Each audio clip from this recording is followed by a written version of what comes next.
Las estrellas del cine de ficheras que una vez reinaron en la pantalla enfrentaron un destino cruel en sus últimos días. La tragedia, el olvido y la miseria envolvieron a quienes un día fueron amados y aclamados.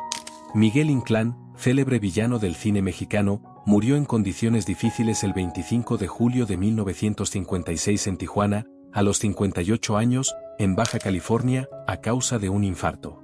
Inclán, quien pasó sus últimos años luchando contra espectáculos de dudosa moral en los cabarets de Tijuana, enfrentó presiones y disputas con los propietarios de estos locales debido a su papel como delegado de la ANDA, Asociación Nacional de Actores. Esta confrontación le generó numerosos enemigos y debilitó su posición en la industria. Su muerte ocurrió en un momento en que su situación financiera era complicada, sin reconocimiento formal, ni estabilidad económica, y sin apoyo institucional tras sus esfuerzos por defender el decoro en el ámbito de los espectáculos.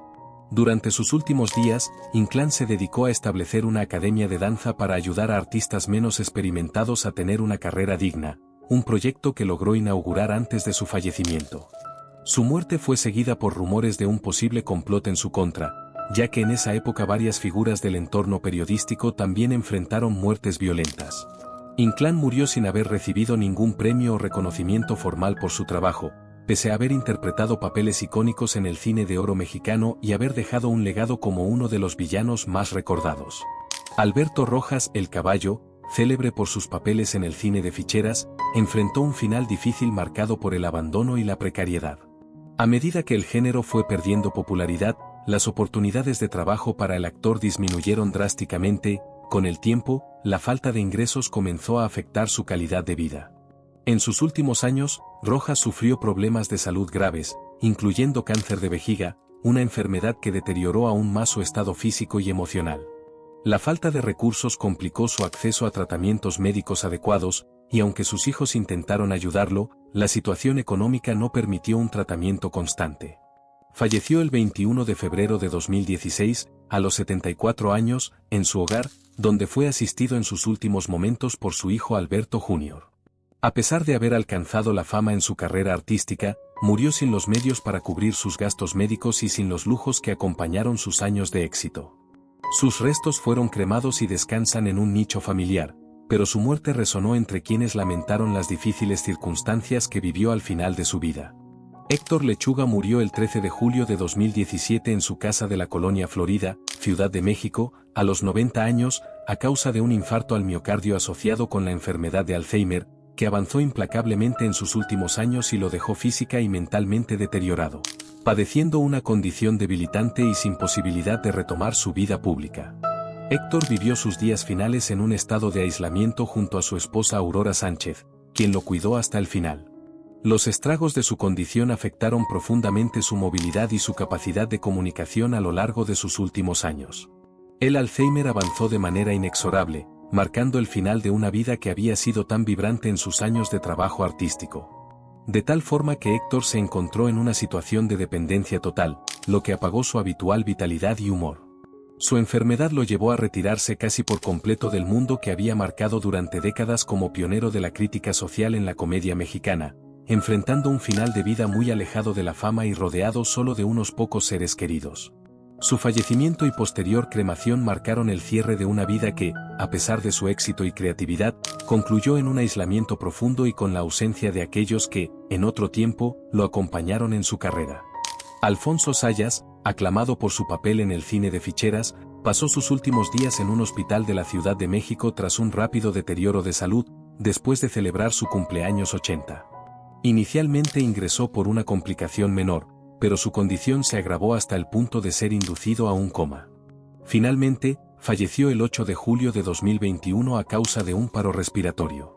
El actor, quien había padecido cáncer de piel y próstata, además de una posible peritonitis, no logró sobreponerse a estos problemas que lo llevaron a una larga lucha en soledad. La pandemia limitó aún más el contacto con sus seres queridos. En esos últimos días, Sayas dejó un gran vacío en el cine mexicano. En sus últimos años, enfrentó una marcada decadencia en su popularidad. Su estilo cómico, exitoso en los años 70 y 80, había quedado relegado y criticado con el paso del tiempo. Aunque su legado en la comedia mexicana es indiscutible, el género de ficheras fue perdiendo relevancia y con ello, su reconocimiento en la industria. Tras el inicio de la pandemia en 2020, Sayas se refugió en su casa en Cuernavaca junto a su última esposa, y aunque había planeado un regreso a los escenarios, Pedro Ber Chatanuga falleció el 21 de marzo de 2016 a los 82 años debido a insuficiencia cardíaca y pulmonar, dejando un legado en el cine de ficheras, un género polémico del cine mexicano.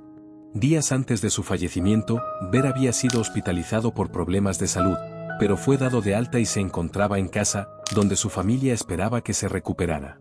Sin embargo, esa misma noche su condición empeoró, y sus hijas, Vanessa y Estefanía, confirmaron su fallecimiento. Alfonso Sayas, su amigo cercano, se mostró sorprendido y triste al enterarse de la noticia mientras iba a visitarlo. Los restos del actor fueron velados en una agencia funeraria en el sur de la Ciudad de México, rodeado de amigos y familiares.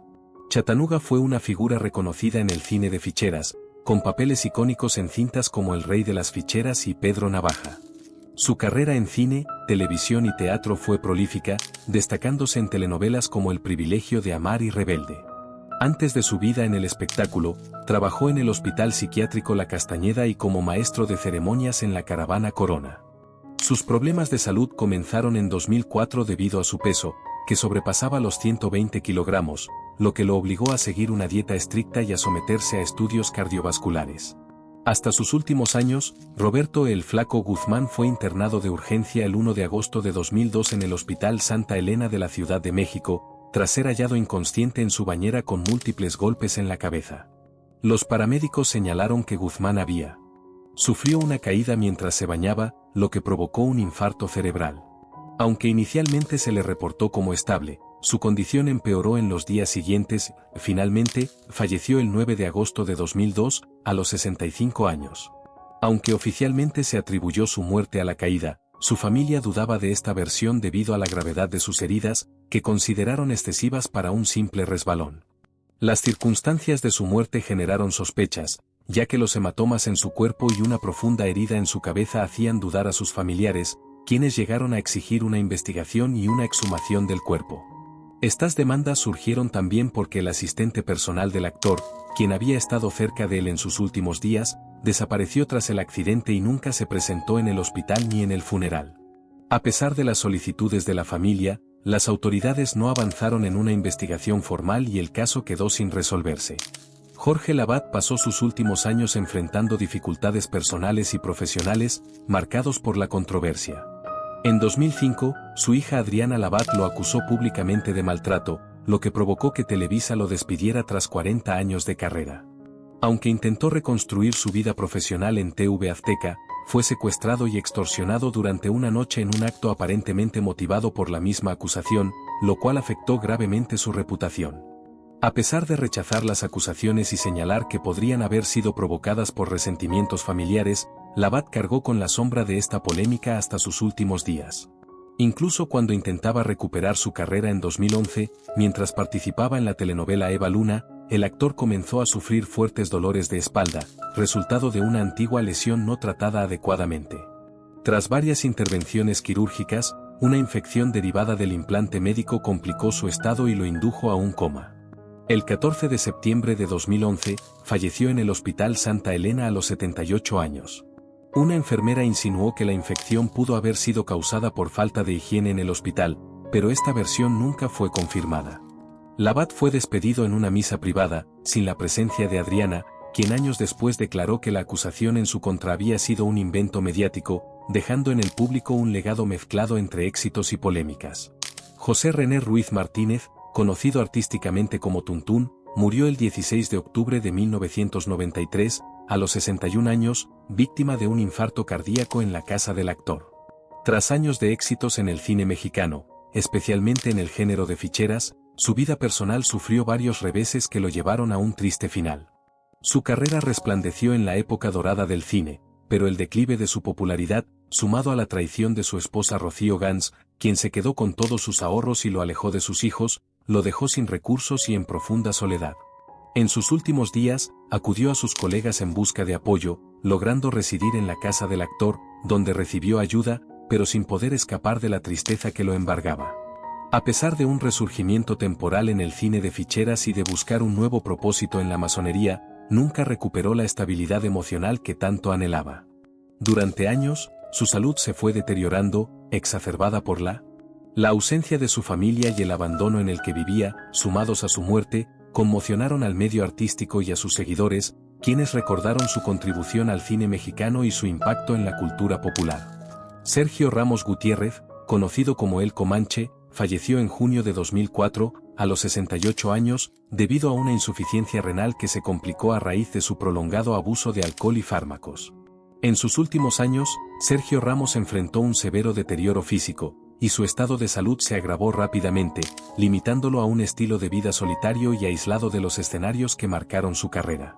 Con problemas de salud acumulados y habiendo agotado su energía en prolongadas sesiones de recuperación, el Comanche murió sin recibir la atención médica ni el apoyo familiar suficiente para enfrentar la última etapa de su vida. El actor, que había sido un ícono de la comedia en el cine y la televisión mexicana, pasó sus últimos días sin el reconocimiento de la industria que alguna vez lo aclamó. Aunque alcanzó la fama gracias a su participación en más de 100 películas, en particular en el cine de ficheras, sus logros no se tradujeron en estabilidad económica, dejándolo en una situación precaria y abandonado en sus últimos años. Polo Polo, cuyo nombre real era Leopoldo Roberto García Peláez Benítez, falleció el 23 de enero de 2023, a los 78 años, debido a complicaciones derivadas de la demencia vascular que padecía. Esta enfermedad degenerativa afectó progresivamente sus funciones cognitivas, debilitándolo física y mentalmente. A pesar de estar rodeado de su familia y amigos cercanos, Polo Polo fue una figura pionera en el stand-up mexicano, conocido por su estilo irreverente, lleno de albures, dobles sentidos y referencias sexuales. Nació en León, Guanajuato, el 9 de marzo de 1944, y comenzó su carrera en clubes nocturnos, alcanzando fama nacional con sus presentaciones en los centros más importantes de la Ciudad de México. A lo largo de su carrera, grabó discos y cassettes que rompieron récords de ventas, y participó en películas del llamado cine de ficheras. Además, tuvo un exitoso paso por la televisión en programas como La Escuelita VIP y su propio show, Con Ganas. En los últimos años de su vida, Lalo el Mimo sufrió problemas de salud graves, incluidas úlceras y diabetes, que le provocaron varias hospitalizaciones y cirugías. En 2019, fue víctima de la clonación de su tarjeta bancaria, lo que resultó en el robo de sus ahorros, dejándolo en una situación económica precaria. Durante la pandemia de 2020, la falta de trabajo empeoró su situación, y expresó frustración porque las televisoras preferían contratar actores jóvenes, olvidando a los de mayor edad. A sus 87 años, Lalo vivía modestamente de las regalías de sus trabajos pasados y estaba inmerso en una batalla legal para recuperar sus fondos robados. Su deterioro físico lo obligó a abandonar la actuación, aunque seguía dirigiendo hasta que sus dolencias lo limitaron aún más. A pesar de las adversidades, estos actores siguen con nosotros, su talento y legado artístico merecen ser recordados y valorados. César Bono, reconocido actor y comediante mexicano, famoso por su papel de Frankie Rivers en la serie Vecinos y por ser la voz de Mate en la película Cars, ha enfrentado en los últimos años una serie de dificultades que han afectado tanto su salud como su estabilidad económica. En 2018, sufrió 8 infartos cerebrales en una sola noche, lo que le provocó problemas de movilidad y lo obligó a someterse a terapias de rehabilitación. A pesar de las secuelas, Bono ha demostrado una gran fortaleza y ha continuado trabajando en teatro y televisión, impulsado en parte por la necesidad de cubrir sus gastos médicos y mantener a su familia. A sus 74 años, el actor se mantiene activo en el medio artístico, participando en proyectos como la nueva temporada de Vecinos y la obra de teatro Defendiendo al Cavernícola, que ha protagonizado durante más de 2 décadas. Si bien su salud sigue siendo delicada y ha tenido que recurrir a la ayuda de sus compañeros para costear algunos tratamientos, César Bono se niega a retirarse y lucha por permanecer vigente en el mundo del espectáculo, demostrando una admirable tenacidad y pasión por su profesión. Rafael Inclán, reconocido actor mexicano con una extensa trayectoria en cine, televisión y teatro, se mantiene activo en el mundo del espectáculo a sus 83 años, a pesar de una carrera que ha experimentado altibajos, con momentos de gran éxito y otros de menor visibilidad. Inclán sigue siendo un rostro familiar para el público mexicano, participando en producciones recientes como la telenovela Cabo, 2022, y la serie El Maleficio, 2023. Su nombre, sin embargo, ha estado ligado a diversas controversias a lo largo de los años, tanto por sus declaraciones públicas como por su vida personal. Uno de los aspectos que más ha llamado la atención de los medios es su relación con Paola Labat, con quien se casó en 2014. La diferencia de edad entre ambos, de más de 40 años, ha generado numerosos comentarios y críticas. Inclán, quien ya había estado casado en 2 ocasiones anteriores y tiene 6 hijos, defiende su relación con Labat, asegurando que la edad es solo un número y que lo importante es el amor que se profesan. Manuel "El Flaco" Ibáñez, icónico actor cómico mexicano con más de 5 décadas de trayectoria, se mantiene activo en el mundo del espectáculo a sus 81 años. A pesar de haber alcanzado la fama y el reconocimiento del público gracias a papeles memorables en cine y televisión, como Jorobas en la película Lagunilla Mi Barrio y el Pelucas en Los Beverly de Peralvillo, su vida ha estado marcada por la necesidad de seguir trabajando. Ibáñez ha declarado en diversas ocasiones que nunca ha dejado de actuar debido a la inestabilidad económica que ha experimentado a lo largo de su carrera. Los inicios de Manuel Ibáñez en el mundo de la actuación estuvieron llenos de dificultades. Antes de alcanzar la fama, tuvo que enfrentar periodos de desempleo y aceptar trabajos con poca remuneración para sobrevivir. Incluso después de consolidar su carrera, la falta de seguridad social y planes de jubilación en el medio artístico lo han obligado a mantenerse activo para asegurar su sustento económico. A pesar de los retos, el Flaco Ibáñez continúa trabajando en proyectos de cine, teatro y televisión, demostrando una admirable dedicación a su profesión y un espíritu incansable. Luis de Alba, icónico comediante mexicano reconocido por personajes como El Pirruris y Juan Camaney, continúa activo en el mundo del espectáculo a sus 79 años, aunque enfrenta una realidad marcada por dificultades económicas y de salud. A pesar de haber gozado de gran popularidad en las décadas de los 80 y 90, participando en numerosas películas, programas de televisión y espectáculos de comedia, en la actualidad vive de manera modesta, dependiendo principalmente de las regalías que recibe por sus antiguos trabajos. En 2021, sufrió una fractura de fémur que lo mantuvo hospitalizado por varias semanas y le generó altos gastos médicos, lo que evidenció su vulnerabilidad financiera. Además de los problemas económicos, Luis de Alba lucha contra el olvido en una industria que a menudo relega a las figuras veteranas. Si bien sigue realizando presentaciones en eventos y programas de televisión, su presencia en los medios ha disminuido considerablemente. A pesar de las adversidades, el Pirruri se mantiene optimista y con el buen humor que lo caracteriza, afirmando que, mientras el público lo recuerde y le siga causando gracia, él seguirá haciendo comedia. Su historia refleja la situación que enfrentan muchos artistas veteranos en México, quienes, después de años de trayectoria, se ven obligados a lidiar con la inseguridad económica y la falta de oportunidades.